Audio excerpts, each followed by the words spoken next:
ಶಂಕರಂ ಶಂಕರಾಚಾರ್ಯಂ ಕೇಶವಂ ಬಾದರಾಯಣಂ ಸೂತ್ರಭಾಷ್ಯಕೃತ ವಂದೇ ಭಗವಂತೋ ಪುನಃ ಪುನಃ. ಆದಿಶಂಕರಾಚಾರ್ಯರನ್ನು ಸ್ಮರಿಸುತ್ತಾ ವೇದಿಕೆ ಮೇಲಿರುವಂತಹ ಗಣ್ಯರಿಗೆ ನಮಿಸಿ ಬಾಲನುಡಿಯಲ್ಲಿ ಎರಡು ಮಾತನಾಡಲಿಕ್ಕೆ ಇಚ್ಛಿಸ್ತೇನೆ. ಸನಾತನ ಭಾರತೀಯ ಪರಂಪರೆಯ ಅದ್ಭುತ ನೆಲೆಗಟ್ಟನ್ನು ನೋಡಿದಂತಹ ಸಂದರ್ಭದಲ್ಲಿ ನಮಗೆ ಯಾಕಾಗಿ ಗುರುಪೀಠ ಬೇಕು? ಇದರ ಯೋಚನೆ ಬಹಳ ಮುಖ್ಯವಾಗಿರುತ್ತದೆ. ಸಾಮಾನ್ಯವಾಗಿ ನೋಡಿದಾಗ ದೈವನೀತಿ ಮತ್ತು ರಾಜನೀತಿ ಎನ್ನುವಂತಹ ಎರಡು ನೀತಿಗಳನ್ನು ನಾವು ಕಾಣ್ತೇವೆ.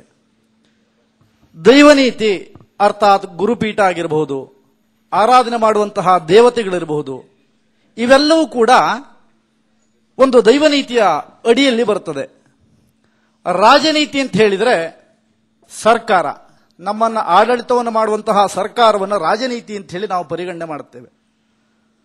ಒಂದು ಕಾಲದಲ್ಲಿ ಸಜ್ಜನ ರಾಜಕಾರಣಿಗಳನ್ನ ಬಿಟ್ಟು ಕೆಲವು ಕಾದಿಯನ್ನು ಕಂಡ್ರೆ ಈ ಸಮಾಜ ಹೆದರ್ತಿತ್ತು. ಆದರೆ ಇವತ್ತು ಕಾವಿಯನ್ನು ಕಂಡ್ರೆ ಹೆದರುವಂತಹ ಒಂದು ದುಸ್ಥಿತಿ ಬಂದಿದೆ ಅಂತಾದರೆ ನಾವು ಯೋಚನೆ ಮಾಡಬೇಕಂತ ಒಂದು ಅಗತ್ಯತೆ ಇಲ್ಲ. ಬಂಧುಗಳೇ, ಯಾವುದೇ ಕಾರಣಕ್ಕೂ ಕೂಡ ಇಲ್ಲಿವರೆಗೆ ಕೆ ಶ್ರೀನಿವಾಸ್ ಅವರು, ಅಶೋಕ್ ಭಟ್ರು ಮಾತ್ರ ವಿರೋಧಿಗಳಾಗಿದ್ರು, ವಿರೋಧಿಗಳು ಅಂತ ಹೇಳಿ ಭಾವಿಸಿರ್ಬೋದು. ನಾನು ಸಹಿತ ಇವತ್ತು ವಿರೋಧಿ ಅನ್ನುವಂಥ ಪಟ್ಟಭೂಷ ಕಟ್ಕೋಬಿಟ್ಟೆ ಅಂತ ಅನಿಸ್ತದೆ. ಕಾರಣ ಅಂತ ಹೇಳಿದ್ರೆ, ಎಲ್ಲಿಯವರೆಗೆ ಒಬ್ಬ ಮನುಷ್ಯನನ್ನ ತನ್ನ ಸಂಪೂರ್ಣವಾಗಿರತಕ್ಕಂಥ ಮಾನಸಿಕ ಸ್ಥಿತಿಗತಿಗಳನ್ನ ದುರುಪಯೋಗ ಮಾಡಿಕೊಳ್ತಾನೆ ಅನ್ನಲಿಕ್ಕೆ ನಮ್ಮ ಪೀಠ ಅದಕ್ಕೆ ಉದಾಹರಣೆ ಆಗಿ ಹೋಯ್ತಾ ಎನ್ನುವಂತಹ ಒಂದು ಚಿಂತೆ ನಮ್ಮನ್ನು ಕಾಡಲಿಕ್ಕೆ ಪ್ರಾರಂಭ ಮಾಡ್ತದೆ. ಹಾಗಾದ್ರೆ ಗುರುಪೀಠ ನಮಗೆ ಯಾಕಾಗಿ ಬೇಕು? ರೋಹಿಣಿ ಶ್ರೀನಿವಾಸ್ ಅವರು ಹೇಳಿದರು, ಶಿವಾನಂದ್ ಅವರು ಹೇಳಿದರು, ಯಾವುದೇ ಕಾರಣಕ್ಕೂ ಕೂಡ ಗುರುವಿನ ಸನ್ನಿಧಾನದಲ್ಲಿ ಅಲ್ಟ್ರೋಮ್ಯಾಗ್ನೆಟಿಕ್ ಪವರ್ ಅಂತ ಏನು ಕರಿತೀರೋ 64 ಅಲ್ಟ್ರೋ ವೈಲೆಟ್ ರೇಸ್ ಎನ್ನುವಂತಹ 64 ರೇಸ್ಗಳಲ್ಲಿ ಗುರುವಿನ ಒಂದು ಕಿರಣವೂ ಕೂಡ ಬಂದಂತೆ. ಈ ಗುರುವಿನ ಕಿರಣ ಎನ್ನುವಂಥದ್ದು ನಮ್ಮ ಶಿಷ್ಯನ ಮೇಲೆ ಸರಿಯಾಗಿ ಬೀಳದೇ ಇದ್ದಂತಹ ಸಂದರ್ಭದಲ್ಲಿ ಸಮಾಜ ಎನ್ನುವಂಥದ್ದು ಏನಿದೆ ಅಂತ ಕೇಳಿದರೆ ದಾರಿ ತಪ್ಪಲಿಕ್ಕೆ ಪ್ರಾರಂಭವನ್ನು ಮಾಡ್ತದೆ. ಆ ಕಾರಣಕ್ಕೆ ನಮ್ಮ ಸನಾತನ ಪರಂಪರೆಯಲ್ಲಿ ನಾವು ಪ್ರತಿಯೊಂದನ್ನು ಸಹಿತ ಗುರುವಿಗೆ ಯಾವ ರೀತಿಯಂತಹ ಸ್ಥಾನವನ್ನು ಇಟ್ಟಿದ್ದೇವೆ. ಶ್ರೀಮತ್ ಪರಮಹಂಸ ಪರಿವ್ರಾಜಕಾಚಾರ್ಯವರ್ಯ ಪದವಾಕ್ಯ ಪ್ರಮಾಣ ಪಾರಾವಾರ ಪಾರೇಣ ಯಮನೀಯ ಮಾಸನ ಪ್ರಾಣಾಯಾಮ ಪ್ರತ್ಯಾಹಾರ ಧ್ಯಾನ ಧಾರಣ ಸಮಾಧಿಷ್ಟಾಂಗ ಯೋಗಾನುಷ್ಠಾನಿಷ್ಠ ತಪಶ್ಚಕ್ರವರ್ತಿ ಅನಾಧ್ಯ ವಿಚ್ಛಿನ್ನ ಸದ್ಗುರು ಪರಂಪರಾ ಪ್ರಾಪ್ತ ಷಡ್ದರ್ಶನ ಸ್ಥಾಪನಾಚಾರ್ಯ ವ್ಯಾಖ್ಯಾನ ಸಿಂಹಾಸನಾಧೀಶ್ವರ ಸಕಲ ವೇದಾರ್ಥ ಪ್ರಕಾಶಕ ಸಾಂಖ್ಯತ್ರೈ ಪ್ರತಿಪಾದಕ ವೈದಿಕ ಮಾರ್ಗ ಪ್ರವರ್ತಕ ಎನ್ನುವಂತಹ ಅನೇಕ ಬಿರುದಾವಳಿಗಳನ್ನು ಗುರುಪೀಠದಲ್ಲಿ ನಾವು ಇರಿಸ್ತೇವೆ.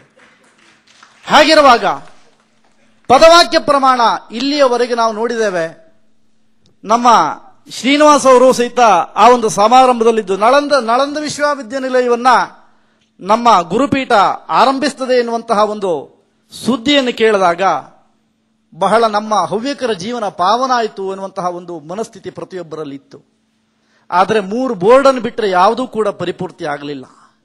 ಇದು ನಮ್ಮ ಸಮಾಜದ ದುರಂತ. ಜೊತೆಗೆ ಯಾವುದೇ ಕಾರಣಕ್ಕೂ ಕೂಡ ಯತಿ ಮತ್ತು ಯತಿ ಧರ್ಮ ಎಲ್ಲಿಯವರೆಗೆ ನಾವು ಮೌಢ್ಯರಾಗಿರ್ತೇವೆ, ಎಲ್ಲಿಯವರೆಗೆ ನಮ್ಮ ಮೌಢ್ಯತೆ ಎನ್ನುವಂಥದ್ದು ನಮ್ಮನ್ನ ಬಿಡೋದಿಲ್ಲ, ಅಲ್ಲಿಯವರೆಗೂ ಕೂಡ ಈ ಸಮಾಜ ಎನ್ನುವಂಥದ್ದು ಒಳ್ಳೆಯ ದಾರಿಯಲ್ಲಿ ಹೋಗ್ಲಿಕ್ಕೆ ಸಾಧ್ಯತೆ ಇಲ್ಲ. ಮತ್ತೆ ಗುರುವಾಗಿರತಕ್ಕಂಥವರ ವಾಕ್ಯವನ್ನು ನೋಡಿದಾಗ ಯಾವುದೇ ಗುರು ಇರಲಿ, ನಾನು ಒಬ್ಬರ ಮೇಲೆ ಆಪಾದನೆಯನ್ನು ಮಾಡಲಿಕ್ಕೆ ಹೋಗೋದಿಲ್ಲ. ಗುರು ಅಂತಕ್ಕಂಥವನು ಏನಿದಾರೋ ಅವನು ಹೇಳುವಂತಹ ಪ್ರತಿವಾಕ್ಯವೂ ಕೂಡ ಪದವಾಕ್ಯ ಪ್ರಮಾಣ, ಒಂದೊಂದು ಪದವೂ ಕೂಡ ಪ್ರಮಾಣೀಕರಿಸಲ್ಪಡುತ್ತದೆ. ನಮ್ಮ ಹವ್ಯಕದ ಪ್ರತಿಯೊಂದು ಪಿಂಡದ ಹಕ್ಕಲ್ವಾ ನಮ್ಮ ಈ ಗುರುಪೀಠ. ಆ ಹಕ್ಕನ್ನ ಯಾರೋ ಒಬ್ಬರು ಸಹಿತ ಕಸ್ಕೊಳ್ಳಿಕ್ಕೆ ಹೋಗ್ತಾರೆ ಅಂತಾದ್ರೆ ನಮ್ಮ ಮೇಲೆ ಅಪಾರವಾದಂತಹ ಒಂದು ಮಾನಸಿಕವಾದಂತಹ ಇದು ಕೂಡ ಒಂದು ಅತ್ಯಾಚಾರ ಅಂತ ಅನಿಸೋದಿಲ್ವೇ ಬಂಧುಗಳೇ ನಿಮಗೆ? ಇನ್ನೊಂದು ದೆಸೆಯಲ್ಲಿ ನಾವು ನೋಡಬೇಕಾಗ್ತದೆ. ಯಾವುದೇ ಕಾರಣಕ್ಕೂ ಕೂಡ ನಮ್ಮ ಸನಾತನ ಪರಂಪರೆಯ ವ್ಯವಸ್ಥೆಯನ್ನ ವ್ಯಕ್ತಿಗತವಾದಂತಹ ಭ್ರಷ್ಟತೆ ಬೇರೆ, ಸಮಾಜವನ್ನು ಭ್ರಷ್ಟತೆಗೆ ತಳ್ಳುವಂತಹ ಒಂದು ಕಲ್ಪನೆ ಇದೆಯಲ್ಲ, ಇದು ಪೂರಕವ ಮಾರಕವ ಎನ್ನುವಂಥದ್ದನ್ನು ನಾವುಗಳು ಎಲ್ಲವೂ ಕೂಡ ಯೋಚನೆ ಮಾಡಬೇಕಂತ ಒಂದು ಅಗತ್ಯತೆ ಇದೆ ಅಂತ ಅನಿಸೋದಿಲ್ವಾ ನಿಮಗೆ? ಹಾಗಾದ್ರೆ ಯಾವುದೇ ಕಾರಣಕ್ಕೂ ಕೂಡ ನಮ್ಮಲ್ಲಿ ಮೌಢ್ಯತೆಯ ಪ್ರಮಾಣ ಹೇಗೆ ಅಂತ ಕೇಳಿದರೆ, ನಿನ್ನೆ ನನ್ನ ಹೆಂಡತಿ ಕಾಲಿಗೆ ಬಿದ್ಲು, ನೀವು ಮಾತ್ರ ದಯವಿಟ್ಟು ಹೋಗಬೇಡಿ ಅಂತಂದ್ಲು. ಈ ಪರಿಸ್ಥಿತಿ ಮನೆಯಲ್ಲಿದೆ. ಶಾಪು ಅಂತೆ, ಶಾಪ ಕೇಳಿದರೆ ಶಾಪ. ಒಂದು ಗುರುಪೀಠದ ಶಾಪವನ್ನು ಕೊಡ್ತಾರೆ ಅಂತಾದ್ರೆ ಅವರನ್ನು ಗುರು ಅಂತ ಹೇಳಿ ಒಪ್ಕೊಳ್ಳಿಕ್ಕೆ ಸಾಧ್ಯತೆಗಳಿದೆಯಾ? ಗುರುಪೀಠ ಯಾವ ಕಾರಣಕ್ಕಾಗಿ ನಮಗೆ ಶಾಪವನ್ನು ಕೊಡ್ತದೆ? ನಾವು ಪ್ರಶ್ನೆಯನ್ನು ಮಾಡ್ತೇವೆ ಅಂತಾದ್ರೆ ಆ ಪ್ರಶ್ನೆಯೇ ತಪ್ಪು ಅಂತಾದ್ರೆ ನಮ್ಮನ್ನ ಸರಿದಾರಿಯಲ್ಲಿ ತಿದ್ದಿ ಒಪ್ಪಿಕೊಂಡು ಹೋಗುವಂತಹ ಗುರುಪೀಠ ಒಂದು ನಮಗೆ ಶಪಿಸ್ತದೆ ಅಂತಾದ್ರೆ ಆ ಶಾಪ ನಮಗೆ ನಿಜವಾಗಿಯೂ ಕೂಡ ಶಾಪವಾಗಿ ಪರಿಣಾಮ ಆಗ್ತದ ಎನ್ನುವಂಥದ್ದನ್ನು ನೀವೆಲ್ಲರೂ ಕೂಡ ಯೋಚನೆ ಮಾಡಬೇಕಂತ ಒಂದು ಅಗತ್ಯತೆ ಇದೆ ಬಂಧುಗಳೇ. ಜೊತೆಗೆ ಇನ್ನೊಂದು ವಿಷಯವನ್ನು ನಾನು ಹೇಳಲಿಕ್ಕೆ ಇಷ್ಟಪಡ್ತೇನೆ. ಯಾವುದೇ ಒಂದು ನಿರ್ಧಾರ ಆದರೂ ಕೂಡ ಪೀಠದಲ್ಲಿ ಪೂರ್ಣ ಪ್ರಮಾಣದ ಒಂದು ನಿರ್ಧಾರವಾಗಿ ಪೂರ್ಣವಾಗಿರತಕ್ಕಂಥ ಯಾವ ವ್ಯವಸ್ಥೆಯನ್ನು ಹೊಂದಿದೆ ಅಂತಕ್ಕಂಥದ್ದನ್ನು ತಾವೆಲ್ಲರೂ ಕೂಡ ನೋಡಬೇಕಾಗ್ತದೆ. ಗೋವಿನ ವ್ಯವಸ್ಥೆಯನ್ನು ತಂದಾಗ ನಮ್ಮ ಗುರುಗಳ ಬಗ್ಗೆ ಅಪಾರವಾದಂತಹ ಒಂದು ವಿಶ್ವಾಸವನ್ನಿಟ್ಟು ಮಲೆನಾಡ ಗಿಡ್ಡಗಳೆಲ್ಲವೂ ಕೂಡ ಪಾವನತೆಯನ್ನು ಪಡೆದು ಅಂತ ಯೋಚನೆ ಮಾಡಿದ್ವಿ. ಆದ್ರೆ ನಾವು ಗಿಡ್ಡ ಆಗ್ತಾ ಹೋಗ್ತಾ ಇದ್ದೇವೆ. ಇದು ಬಿಟ್ಟರೆ ಮಲೆನಾಡು ಗಿಡ್ಡ ಏನೂ ಆಗಲಿಲ್ಲ. ಇದು ನಮ್ಮ ದುರ್ದೈವ ಅಲ್ವಾ? ಯಾರ್ಯಾರ ಮನೆಗೆ ಹಸುಗಳನ್ನು ಕೊಟ್ಟರೆ ಅದನ್ನೆಲ್ಲವನ್ನು ಕೂಡ ಕಸಾಯಿ ಖಾನೆಗಳಿಗೆ ಒಯ್ಯುವಂತಹ ಪರಿಸ್ಥಿತಿ ಇನ್ನೊಂದೆಡೆಯಲ್ಲಿ ಹೊರದೋಗ್ತಾ ಇದೆ ಅಂತಾದ್ರೆ ಅದನ್ನು ಕೂಡ ಸಹಿಸ್ತಾ ಇದ್ದೇವಲ್ಲ, ಇದನ್ನು ಮೌಢ್ಯತೆಯ ಸಂಕೇತ ಅಂತ ಅನಿಸೋದಿಲ್ವ ನಮ್ಮ ಪಾಲಿಗೆ? ಜೀವನದ ಪ್ರತಿಯೊಂದು ನಿರ್ಧಾರವನ್ನು ಸಹಿತ ನೋಡಬೇಕಾದ್ರೆ ನಾವು ಪೂಜ್ಯರು ಅಂತ ಕರಿತೇವೆ. ಮೊನ್ನೆ ಒಂದು ಮಾಧ್ಯಮದಲ್ಲಿ ಮಾತಾಡುವಾಗ ಹೇಳಿದೆ ನಾನು, ಅಲ್ಲೂ ಒಂದು ಸನ್ಯಾಸಿಗಳಿದ್ರು. ಪೂಜ್ಯರು ಅಂದ್ರೆ ಏನು ಅಂತ ಕೇಳಿದೆ. ಅಯ್ಯೋ ನಿಮ್ಮ ಹಾಗೆ ನಾವೆಲ್ಲ ನಮ್ಮನ್ನು ಪೂಜಿಸ್ತಾರೆ ಪೂಜ್ಯರು ಅಂತ, ನೀವು ದಡ್ರು ಅಂತಂದೆ ನಾನು ಅವರಿಗೆ. ಅತ್ಯಂತ ಸ್ಪಷ್ಟವಾದಂತಹ ಕನ್ನಡದ ನುಡಿ ಎನ್ನುವಂಥದ್ದು ಪೂಜ್ಯ. 1, 2, 3, 4, 5, 6, 7, 8, 9 ಪೂಜ್ಯ ಅಂತ ಉತ್ತರ ಕನ್ನಡದ ಭಾಷೆಯಲ್ಲಿ ಹೇಳ್ತಿದ್ರು. ಪೂಜ್ಯ ಅಂದ್ರೆ 0 ಅಂತ ಅರ್ಥ. ಎಲ್ಲವನ್ನು ಕಳ್ಕೊಂಡಿರಬೇಕು ಆತ. ಕಾಮವನ್ನು ಕಳ್ಕೊಂಡಿರಬೇಕು, ಕ್ರೋಧವನ್ನು ಕಳ್ಕೊಂಡಿರಬೇಕು, ಮದ ಮಾತ್ಸರ್ಯಾದಿ ಷಡ್ವರ್ಗವನ್ನು ಕಳ್ಕೊಂಡವನು ಮಾತ್ರ ಪೂಜ್ಯ ಆಗ್ಲಿಕ್ಕೆ ಸಾಧ್ಯತೆ ಇದೆ ವಿನಃ ಯಾವುದೇ ಕಾರಣಕ್ಕೂ ಕೂಡ ಪೂಜ್ಯ ಎನ್ನುವಂತಹ ಶಬ್ದಕ್ಕೆ ಅರ್ಥ ಇದೆಯಾ? ನಾಳೆ ನಮ್ಮ ಬಗ್ಗೆ ಪುಂಖಾನುಪುಂಖವಾಗಿ ಫೇಸ್ಬುಕ್ನಲ್ಲಿ ಬರ್ತದೆ. ಯಾಕೆ ಅಂತ ಕೇಳಿದ್ರೆ, ಯಾವುದೋ ಒಬ್ಬ ಹುಚ್ಚ ಮಾತಾಡ್ದ, ಖಂಡಿತ ಸಮಾಜಕ್ಕಾಗಿ ನಾನು ಹುಚ್ಚನಾಗಲಿಕ್ಕೆ ರೆಡಿ ಇದ್ದೇನೆ. ಅಥವಾ ಯಾವುದೇ ಕಾರಣಕ್ಕೂ ಕೂಡ ಪುಂಖಾನುಪುಂಖವಾಗಿ ಒಬ್ಬ ಮೂರ್ಖ ಆಯಿತ, ಒಬ್ಬ ದಡ್ಡ ಶಿಖಾಮಣಿ, ಒಬ್ಬ ಅಧ್ವಾನ, ಏನೇನು ಬರ್ತದೆಯೋ ಬರಲಿ, ನನಗೇನು ಯಾವುದೇ ರೀತಿಯಂತ ಭಯಗಳಿಲ್ಲ. ಭಯಪಡಬೇಕಂತ ಅಗತ್ಯತೆ ಏನಿದೆ? ಯಾಕಿದೆ? ಗುರುಪೀಠ ನಮ್ಮನ್ನು ಪ್ರಶ್ನಿಸುವಾಗ ನಾವು ನಿರ್ಮಿಸಿದಂತಹ ಗುರುಪೀಠವನ್ನು ಪ್ರಶ್ನೆ ಮಾಡುವಂತ ಅಧಿಕಾರ ನಮಗಿಲ್ವಾ? ಯಾವ ಕಾರಣಕ್ಕಾಗಿ ನಾವು ಪ್ರಶ್ನೆಯನ್ನು ಮಾಡಬಾರದು? ಗುರುವನ್ನ ಪೂಜನೀಯವಾದಂತಹ ಭಾವನೆಯಲ್ಲಿ ಕಂಡಂತಹ ಸಮಾಜ ನಮ್ಮದು. ನಮ್ಮಲ್ಲಿ ಹುಟ್ಟಿದಂತಹ ಪ್ರತಿಯೊಂದು ಪಿಂಡವೂ ಕೂಡ ಗುರುಪೀಠಕ್ಕಾಗಿ ನಮ್ಮ ಜೀವವನ್ನೇ ಸವಿಸಿದಂತಹ ಸಮಾಜ ಅಲ್ವಾ ನಮ್ಮದು? ಹಾಗಿರುವಾಗ ಗುರುಗಳ ಬಗ್ಗೆ ನಾನು ನೇರವಾಗಿ ಆಪಾದನೆಯನ್ನು ಮಾಡಲಿಕ್ಕೆ ಇಷ್ಟಪಡದೇಗಿದ್ರೂ ಕೂಡ ಎಲ್ಲ ಸಮಾನ ಮನಸ್ಕರು ಅಂತ ಹೇಳಿ ಏನು ವೇದಿಕೆ ಶುರುವಾಗಿದೆಯೋ ಎಲ್ಲರನ್ನು ಕರಿಬಹುದಾಗಿತ್ತು.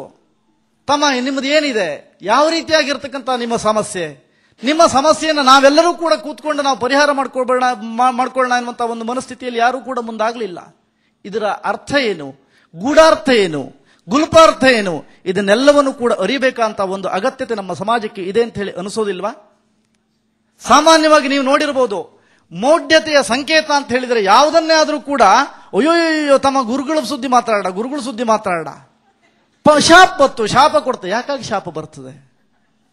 ನಮ್ಮ ಸಂಪೂರ್ಣವಾದಂತಹ ನಮ್ಮ ಮಾನಸಿಕವಾದಂತಹ ಸ್ಥಿತಿಗತಿಗಳಲ್ಲಿ ದುರ್ಬಲತೆ ಇದ್ರೆ ಮಾತ್ರ ಒಂದು ಶಾಪ ಎನ್ನುವಂಥದ್ದು ಪರಿಣಾಮಕಾರಿ ಆಗ್ತದೆ ವಿನಃ ಯಾವುದೇ ಕಾರಣಕ್ಕೂ ಸಹಿತ ಶಾಪ ಎನ್ನುವಂಥದ್ದು ಪರಿಣಾಮ ಆಗೋದಿಲ್ಲ. ನಮ್ಮನ್ನು ಹೆತ್ತು ಸಾಕಿ ಸಲಹಿದಂತಹ ತಾಯಿಯ ಸ್ಥಾನಕ್ಕೆ ಸಮನಾಗಿರುವಂಥದ್ದು ಗುರುಪೀಠ. ಹಾಗಾದ್ರೆ 3 ತಾಣಗಳನ್ನು ಸುಪ್ರಸಿದ್ಧ ತಾಣಗಳು ಅಂತ ಕರಿತೇವೆ.